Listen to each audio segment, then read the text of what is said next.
Hey guys, it's Mark Vogt with VOGTLAND Outdoors, here with another lesson. What we're going to talk about today is directed only at compound archers. Say you're a compound archer and you got really good at using your compound bow. I mean, you are so precise, you're even shooting out there at the 100-yard target. But you got so good at it that you're bored and something's bugging you. You think you finally want to switch over to some kind of a recurve bow, but the thing that's on your mind is you don't want to lose your accuracy. How are you going to make the transition to a recurve bow and still maintain even some ballpark of the accuracy that you've been enjoying, that you've achieved with your compound bow?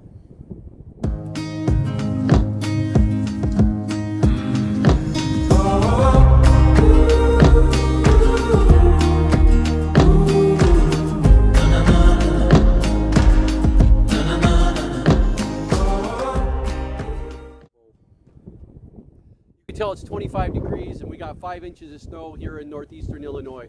So I'm going to try to do this all in one take. We got to start breaking down what actually has been going on with your compound bow so we understand how it gives you the accuracy that you've been enjoying.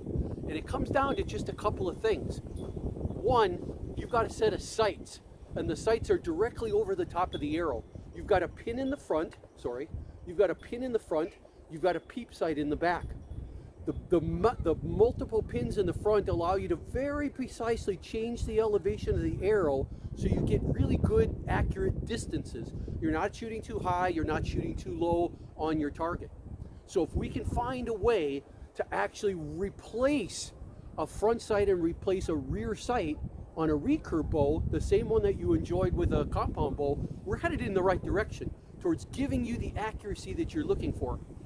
Secondly, those sights can't be off to the side of the arrow. They have to actually be right over the top of the arrow because that's part of what gives the left-right precision that compound archers enjoy with their compound bows. So we've got to have a set of sights. The sights have to be right over the top of the arrow, perfectly in line. Not that the arrow is going off to the side like this and your sights are going like this. You're going to be forever trying to make left-right changes for every single distance. You won't get the accuracy you're looking for. The last thing is you need some kind of a release, a very smooth release, because you guys have either a back tension release or you have some kind of a trigger like I have on mine where you just go chick like this. A very small movement releases the string.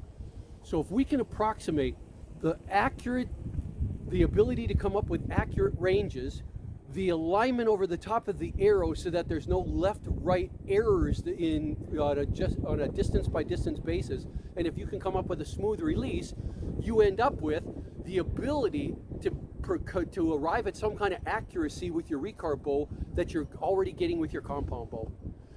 Guys, I give you the VOGTLAND shooting method. We end up using the arrow and string walking and anchoring underneath the chin to provide you, in a smooth release, to provide you with all of the pieces that you enjoy on a compound bow that give you the accuracy that you've been looking for. Here's what it looks like. We use string walking, not pins in the front, multiple pins changing from the front, but string walking from the back that's actually changing the elevation of the arrow from the rear by string walking. On top of the string walking, we're going to anchor under our chin. This is a big deal. All the traditional archers anchor off to their side, but when you do that, what you get is an arrow that looks like this. I'm staring at you, you're my target, but my arrow is not staring at the target. So I have to somehow compensate by pulling off to the side and shooting off to the side, hoping that arrow finally goes into the target. How annoying is that? Compound archers don't do that. Olympic recurve archers don't do that. Olympic recurve archers anchor under the chin. And now the rear edge of the string, the left edge of the string itself, becomes a rear peep sight.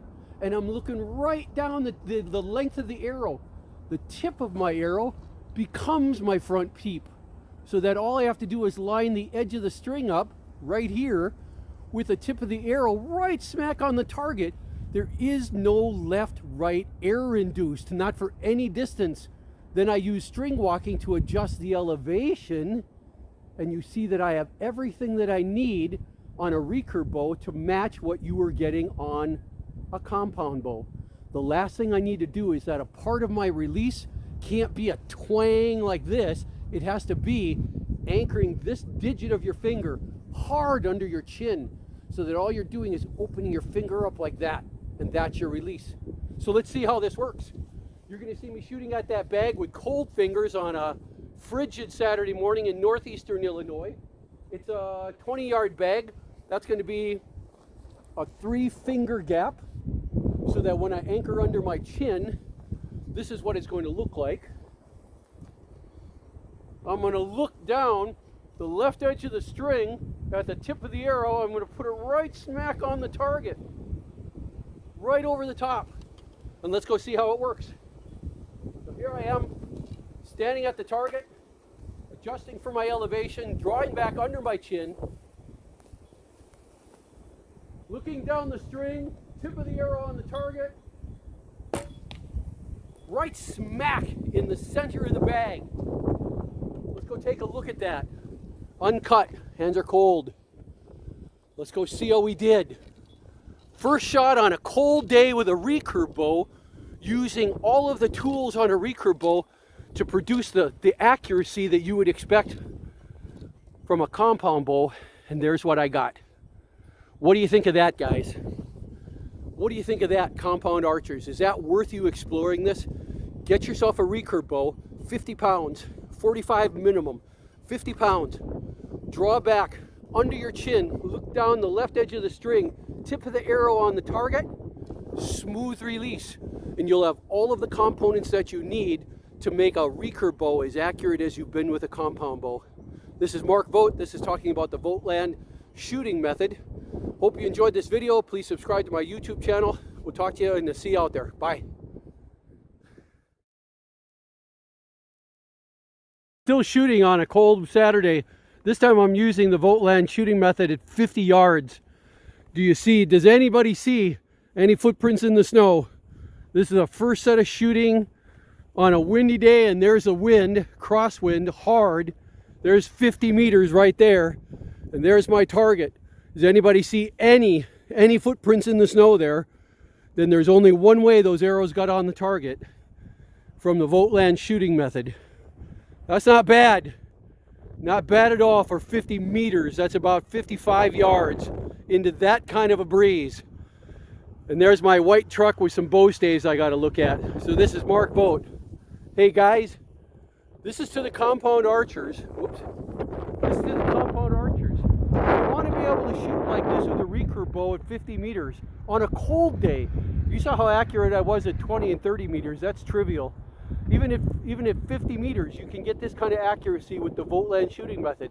Give it a try. Get yourself a bow, follow the method, watch my videos. It's super easy. You can learn in 5 minutes. This is Mark Vogt signing off again. See you out there.